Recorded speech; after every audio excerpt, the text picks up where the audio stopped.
Hello student, রীতি ক্লাসরুমে তোমাদের সবাইকে স্বাগত। আজকে তোমাদেরকে দেখাবো নবম শ্রেণীর প্রথম পর্যায়ক্রমিক মূল্যায়ন 2025 সালের রায়মার্টিন প্রশ্ন বিচিত্রা থেকে বাংলা বিষয়ে মডেল কোশ্চেন নাম্বার 2 নম্বর সেটটি। তাহলে চলো আমরা এবার দেখে নিই। প্রথমেই দিয়েছে এক দাগে সঠিক উত্তরটি নির্বাচন করো। একেরা কলিঙ্গ দেশে বৃষ্টি হয়েছিল টানা 7 দিন। একের 2 নোঙর কোথায় পড়ে গিয়েছে? উত্তর হবে তটের কিনারে। একের 3 ইলিয়াস গল্পটির বাংলায় তর্জমা করেছেন মনীন্দ্র দত্ত। একের 4 সভায় জাঁকিয়ে বক্তৃতা করা গেল, বক্তা রবীন্দ্রনাথ থেকে উদ্ধৃতি দিয়েছিলেন 12টি। একের 5 ওই আর ও কোন শ্রেণীর ধ্বনি? এখানে এটি হবে যৌগিক ধ্বনি, অর্থাৎ যেই ধ্বনিগুলোকে ভাঙা যায় তাদেরকে যৌগিক বলে, যাদেরকে ভাঙা যায় না তাদেরকে মৌলিক বলে। যেমন দেখো, ওই হচ্ছে এ যোগ হস্যই ওই, আর ও হচ্ছে ও যোগ হস্যই ও, এটা হলো যৌগিক ধ্বনি। পরেরটা দেখো, রত্ন গেটার দেন রতন কোন ধরনের ধ্বনি পরিবর্তন হয়েছে? দেখো তয় নয় ছিল রত্ন, আর মাঝে দেখো একটা রতন, রতন মানে মাঝখানে একটা ব্যঞ্জন ধ্বনির আগমন ঘটেছে, তাহলে মধ্য ব্যঞ্জনাগম হবে। অর্থাৎ এখানে মধ্য ব্যঞ্জনাগম নেই, তো মধ্য ব্যঞ্জনাগমের আরেকটি নাম হলো স্বরভক্তি, তাহলে অপশন ক দাগ। পরেরটি দেখো, একের 7 সূচক একে পূর্বাপর সব বলতে দাও। এ কথার বক্তা হলেন রাজচালক। পরের প্রশ্ন, মঙ্গল গ্রহে জল প্রথম পান করলো? অপশন খ দাগ প্রফেসর শঙ্কু। আমার মনে হচ্ছে প্রফেসর শঙ্কুই হবে, তাও তোমরা একটু বই থেকে উত্তরটা একটু দেখে নিও। চলে যাই 2 দাগে কম বেশি 15টি শব্দে নিচের প্রশ্নগুলোর উত্তর দাও। 2-এর 1 চারি মেঘে বরিশে মুষলধারে জল, চারি মেঘের নাম লেখো। আবর্ত, সংবর্ত, পুষ্কর ও দ্রোণ। পরের প্রশ্ন, বাবা মারা যাওয়ার সময় ইলিয়াসের সম্পত্তি কি ছিল? বাবা মারা যাওয়ার সময় ইলিয়াসের 7টা ঘটকি, 2টো গরু আর 20টা ভেড়ার মালিক ছিল। পরের প্রশ্ন, 2-এর 3 বিধুশেখর চলিত ভাষা ছেড়ে শুদ্ধ ভাষা ব্যবহার করেছিল কেন? সম্ভবত প্রহ্লাদের মুখে রামায়ণ মহাভারত শোনার ফলে বিধুশেখর চলিত ভাষা ছেড়ে শুদ্ধ ভাষা ব্যবহার করেছিল। 2-এর 4 পিনায়ন কাকে বলে? উদাহরণ দাও।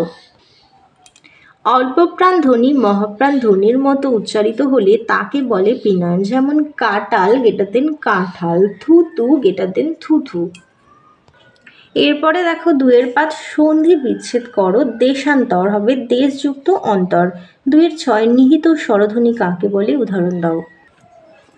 যে স্বরধ্বনি ব্যঞ্জন বর্ণের মধ্যে রয়েছে কিন্তু দেখতে পাওয়া যায় না তাকে বলে নিহিত স্বরধ্বনি। যেমন আমরা প লিখছি, প একটি ব্যঞ্জন ধ্বনি কিন্তু স্বরবর্ণের সাহায্যে উচ্চারিত হয়েছে। প শেষে আমরা কিন্তু একটি স্বরবর্ণের উচ্চারণ করছি, সেটা হলো অ, তাহলে প যোগ অ মিলেই হয় প। পরের প্রশ্ন, রাজশ্যালক রাজবাড়ি থেকে ফিরে সে রক্ষীদের কি নির্দেশ দিয়েছিলেন? উত্তরটি হবে ধীবরকে ছেড়ে দেওয়ার জন্য। 2-এর 8 এই লজ্জা আমি কোথায় রাখবো? কোন লজ্জা? মাস্টার মহাশয়ের প্রতি সুকুমার কটূক্তি ও সমালোচনাকেই, উত্তরটি দেখো, মাস্টার মহাশয়ের প্রতি সুকুমারের কটূক্তি ও সমালোচনাকেই মাস্টারমশাই স্নেহবশত ক্ষমা করে দিলে অপরাধবোধে জর্জরিত কথক এই কথা বলেছেন। চলে যাই 3 দাগে কম বেশি 60টি শব্দে নিজের যে কোনো একটি প্রশ্নের উত্তর দাও। 3-এর 1 গদ্যছাড়ি ভুজঙ্গ ভাসিয়া বুলে জলে। এখানে বুলে কথার অর্থ কি? এখানে বুলে কথার অর্থ মানে হচ্ছে ভ্রমণ করে বা চলে বেড়ায়। এখানে ভুজঙ্গ কথার অর্থ কিন্তু সাপের কথা বলা হচ্ছে, যে গর্ত ছেড়ে সাপ হচ্ছে চলে বেড়ায়, অর্থাৎ ভ্রমণ করে।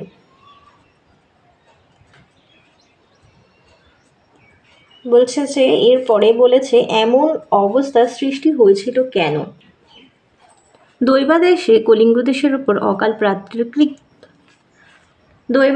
উত্তরটি দেখো, দৈবাদেশে কলিঙ্গ দেশের ওপর অকাল প্রাকৃতিক দুর্যোগের করালের ছায়া নেমে এসেছিল। ঈশান কোণ থেকে ঘন কালো মেঘ উন্নীত হয়ে ক্রমে সমগ্র কলিঙ্গের আকাশকে ছেয়ে ফেলেছিল। মেঘ গর্জন, ভয়ানক বিদ্যুতের চমক আতঙ্ক সৃষ্টি করেছিল। সেই সঙ্গে ঘন ঘন বজ্রপাতে 10 দিক কম্পিত হয়ে উঠেছিল। শুরু হয়েছিল প্রবল ঝড়ের তাণ্ডব এবং অকাল বর্ষণ। একটানা 7 দিন নিরন্তর বৃষ্টি হওয়ায় দিন রাত্রির প্রভেদ ঘুচে গিয়েছিল।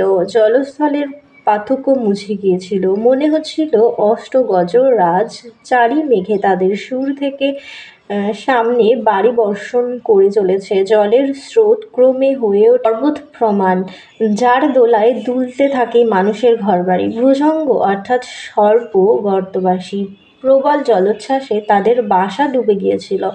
বাসাহারা এই সরীসৃপ তাই গর্ত ত্যাগ করে উঠে আসতে বাধ্য হয়েছিল জলের উপরিভাগে। তারাও ভয়ার্ত এবং দিশেহারা, তাদের জীবনও বিপন্ন। কবি বলেছেন, জলে মহি একাকার।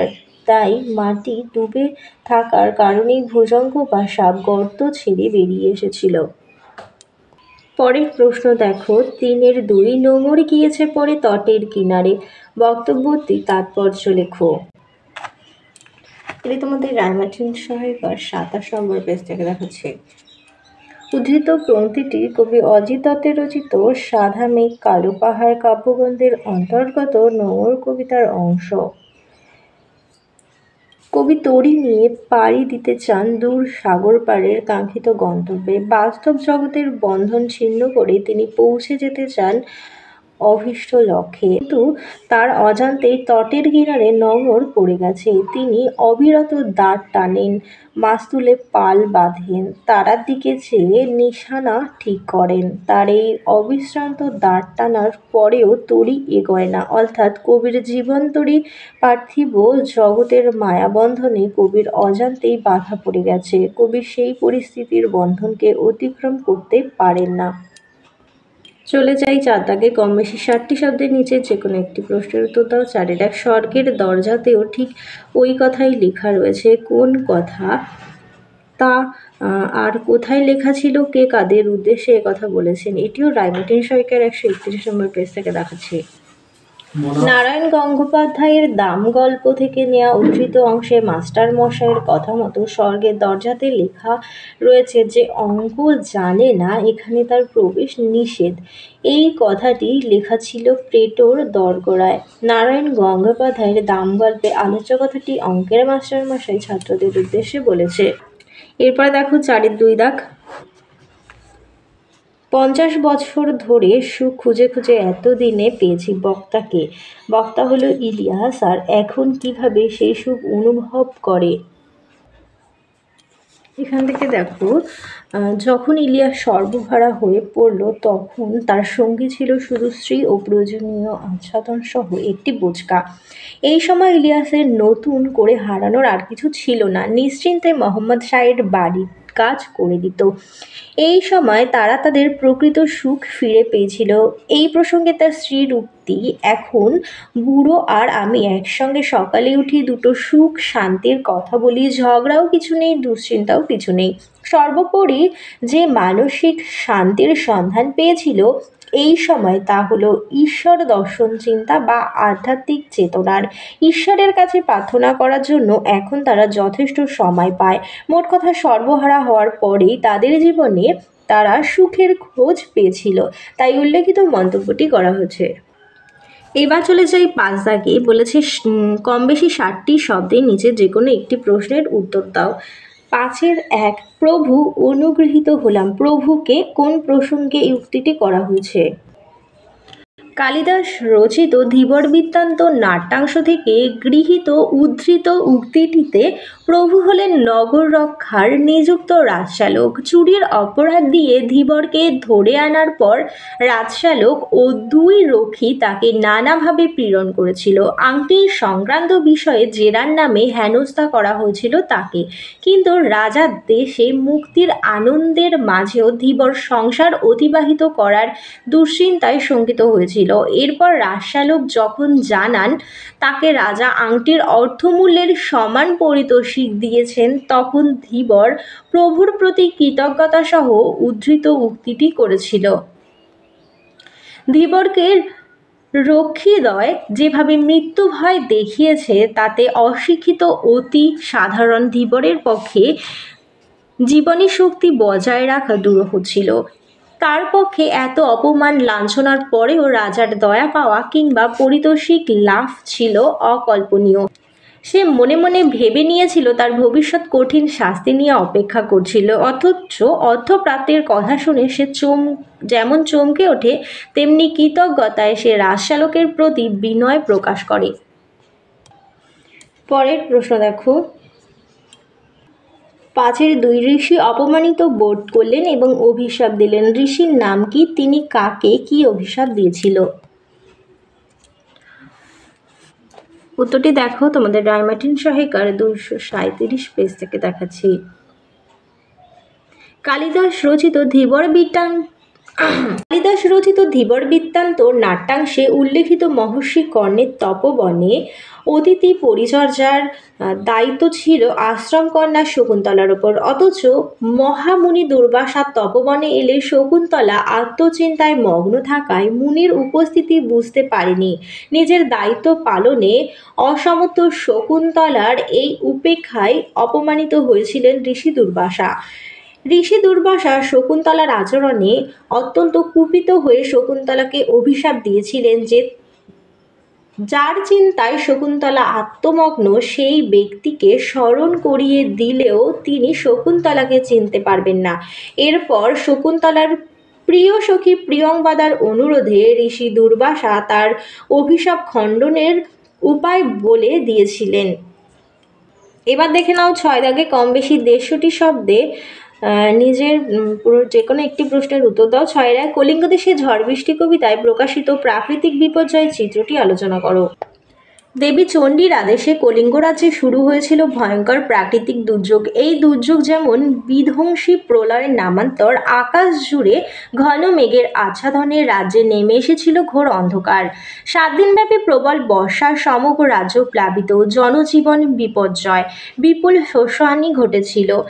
সেই সঙ্গে ভয়ানক ঝড় ও বজ্রপাতে বিপন্নতার প্রকাশ আরও ভয়ঙ্কর হয়েছিল। কবি এই অংশে ভয়াবহ শিলাবৃষ্টির বিষয়টিকেও উপমা প্রয়োগের মাধ্যমে উল্লেখ করেছেন। প্রচণ্ড শিলাবৃষ্টির ফলে কলিঙ্গ রাজ্যের বহু মানুষের বাড়ির বা ঘরের চাল ভেঙে গেছে। এই প্রসঙ্গটি বলার সময় কবি শিলার আকারের বর্ণনা দিয়েছেন ভাদ্র মাসের মাঠে পড়ে থাকা তালের সঙ্গে তুলনা করে। ভাদ্র মাসে তাল পড়ে, তাল আকারে বেশ বড় এবং ওজনে যথেষ্ট ভারী হয়। কলিঙ্গ রাজ্যে প্রজাদের ঘরের চাল বিদীর্ণ করে যে শিলা মেঝেতে এসে পড়েছিল, কবি বলেছেন তার আকার এবং ওজন সেই তালের আকৃতির অনুরূপ। এ থেকেই বোঝা যায় সেই রাজ্যে প্রাকৃতিক দুর্যোগের ভয়াবহতা কতখানি নিদারুণ। শুধু তাই নয়, এই রকম শিলাপাতের ফলে যে ব্যাপক জীবনহানিও ঘটেছে তা কবি ইঙ্গিতে বুঝিয়ে দিয়েছেন। এরপরে দেখো 6-2, সে একেবারে সর্বহারা হয়ে পড়ল। কোথা থেকে নেওয়া হয়েছে, কার কথা বলা হয়েছে, তার সর্বহারা হওয়ার কারণ কি? এই উত্তরটি তোমাদের প্রান্তিক সহায়িকা 46 নম্বর পেজ থেকে দেখাচ্ছি।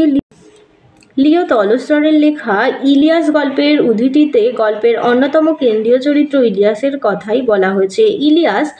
ইলিয়াসের অবস্থা প্রথম জীবনে খুব একটা সুখের ছিল না। প্রচুর পরিশ্রমের ফলেই তার জীবনে সাফল্য এসেছিল, কিন্তু বড়লোক হওয়ার পরপরেই তার ছেলেরা আয়েসি হয়ে পড়ল।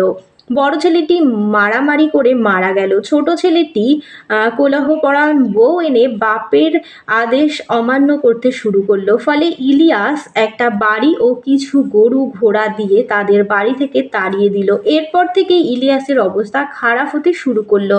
ফলে তার সম্পত্তিতে টান পড়ে। পরের বছরই তার ভেড়ার পালে মড়ক লেগে বেশ কিছু ভেড়া মারা যায়।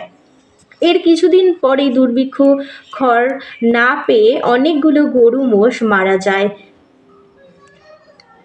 কিরগিজরা সব থেকে ভালো ঘোড়াগুলো চুরি করে নিয়ে যায়। অবস্থা যত খারাপ হতে থাকে ইলিয়াসের শরীরেরও জোর কমে যেতে থাকে। ইলিয়াস নিজের পশমের কোট, কম্বল, ঘোড়ার জিনো, গৃহপালিত পশুগুলোকে বিক্রি করে দিতে বাধ্য হয়। আর্থিক দুর্দশা চরম আকার ধারণ করে বলেই ইলিয়াস সর্বহারা হয়ে পড়েছিল। তাহলে চলো তোমাদের 6 দাগ পর্যন্ত কমপ্লিট করে দিলাম। ভিডিওটা ভালো লাগলে অবশ্যই লাইক করো। আবার দেখা হচ্ছে পরবর্তী আরেকটি ভিডিওতে।